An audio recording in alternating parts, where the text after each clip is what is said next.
Bonjour, Marie-Alix Duputer. Ma biographie officielle dirait que je suis la fondatrice et présidente de la Blue Mind Foundation. Je suis autrice, je suis militante féministe et philanthropreneur, passée par la Harvard Business School, titulaire de 3 Master 2, d'un Executive MBA avec près de 15 ans d'expérience en marketing et communication.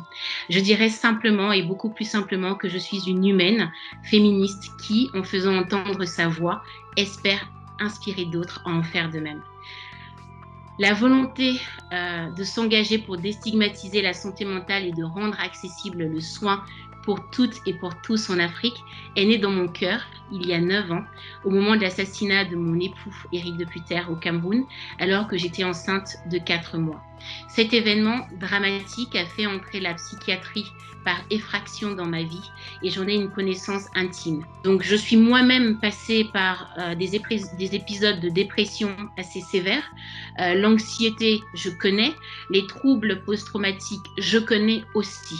En Afrique, là, on a 66 millions de femmes qui souffrent de troubles de la santé mentale, qui sont âgées d'ailleurs de moins de 25 ans pour la plupart, selon les chiffres de l'OMS, et qui souffrent donc d'anxiété et de dépression, et 85% d'entre elles n'ont pas accès à un traitement. Aujourd'hui, il y a une réalité à la fois sociale et culturelle qui fait que une femme, peu importe son statut social, peu importe son âge, va chez la coiffeuse. Et chez la coiffeuse, on parle, on se confie. Donc, j'ai commencé à écrire et à définir ce qui est devenu aujourd'hui la Blue Mind Foundation il y a 3 ans, donc un peu avant le Covid. L'idée, en fait, du programme Heal by Hair, finalement, c'est le premier mouvement d'ailleurs de coiffeuses secouristes en santé mentale en Afrique. Et c'est un programme donc court et innovant, basé sur des recherches de pointe qui ont déjà été mises en œuvre dans le domaine des premiers secours et déployées dans plusieurs pays aujourd'hui. Il se trouve que les résultats de notre étude montrent que 63% de femmes avouent se confier à des coiffeuses. Près de 80% d'entre elles disent qu'elles ont entendu les autres se confier aux coiffeuses. 6 femmes sur 10 aujourd'hui accorderaient davantage leur confiance à une coiffeuse qui est formée aux soins de la santé mentale.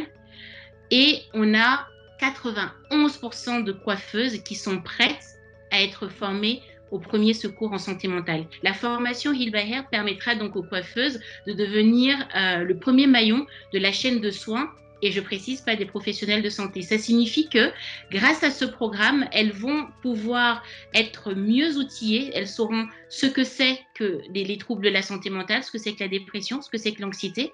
Elles vont être formées également à l'écoute active pour travailler en fait les modalités à la fois d'accueil, je dirais l'accueil physique, mais aussi l'accueil des confidences qui vont être faites. Donc le programme Heal by Hair, en s'appuyant sur cette communauté de coiffeuses chefs de très petites entreprises, mais des entreprises quand même, apportera aussi des solutions donc, pour soutenir les communautés de coiffeuses, améliorer leur impact social auprès de leurs clientes et soutenir le développement économique de ces micro-entrepreneurs. Donc, en sachant que les femmes réinvestissent près de 90% de leurs revenus dans leur famille et dans leur communauté, contre 40% au maximum pour les hommes, il faut le dire. Le résultat est donc gagnant à la fois pour les clientes qui vont avoir un meilleur accompagnement, pour les coiffeuses secouristes et également pour les communautés.